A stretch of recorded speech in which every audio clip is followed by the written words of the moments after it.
পুয়াবাগান পঞ্চবটির উদ্যোগে আয়োজিত হলো ইফতার পার্টি। উল্লেখযোগ্য বিষয়, আয়োজনের দিন ছিল পুয়াবাগান পঞ্চবটির উদ্যোক্তা মধুসূদন ডাঙ্গরের জন্মদিন। উদ্যোক্তা নিজে জানান, তার কাছে একই সঙ্গে ইফতার পার্টির আয়োজন ও জন্মদিন একটা সৌভাগ্যের বিষয়। পঞ্চবটির এই আয়োজনে আপামর স্থানীয় হিন্দু মুসলিম সম্প্রদায়ের মধ্যে ভ্রাতৃত্বসুলভ আচরণ লক্ষ্য করা যায়। আগত মুসলিম সম্প্রদায়ের ব্যক্তিরা জানান, পশ্চিমবঙ্গে হিন্দু মুসলিম একসাথে মাথা উঁচু করে বসবাস করে। মুখ্যমন্ত্রী যেমন পুরোহিত ভাতা দেন, তেমনি ইমাম ভাতাও দেন। এই অনুষ্ঠানে পঞ্চবটির মধুসূদন ডাঙ্গর সহ কিছু হিন্দু ব্যক্তিও অংশগ্রহণ করেন।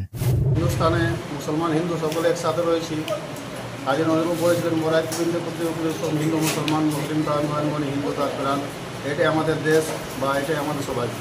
হিন্দু মুসলিম ইফতার পার্টি সাধারণত এগুলো করা হয় যে এটা একটা সাম্প্রতিক সম্প্রীতি বা হৃদ্যতার জন্য করা হয়। আর যে এখানে যেমন আমাদের মধুসূদন ডাঙ্গর এসছেন, এখানে আমাদের মসজিদের ইমাম সাহেব আসেন, এখানে আমাদের মুসলিম সম্প্রদায়ের সমস্ত যারা নামাজ পড়েন, যারা ইফতার রেগুলার যারা রোজা রাখেন, তারা এটা পালন করছেন।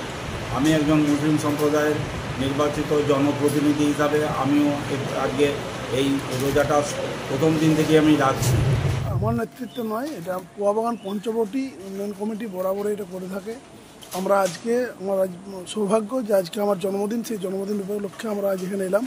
পুয়াবাগান পঞ্চবটি স্বামীজির কোথায় জীবে প্রেম করে যেইজন সেইজন সেবিছে ঈশ্বর। আবার নজরুলের কথাতে আমরা একই বিন্দে দুটি কুসুম, হিন্দু মুসলমান, মুসলিম তার নয়নমণি হিন্দু তাহার প্রাণ। আমরা এই দুটি মন্ত্রকেই মাথায় নিয়ে আমরা পথ চলি।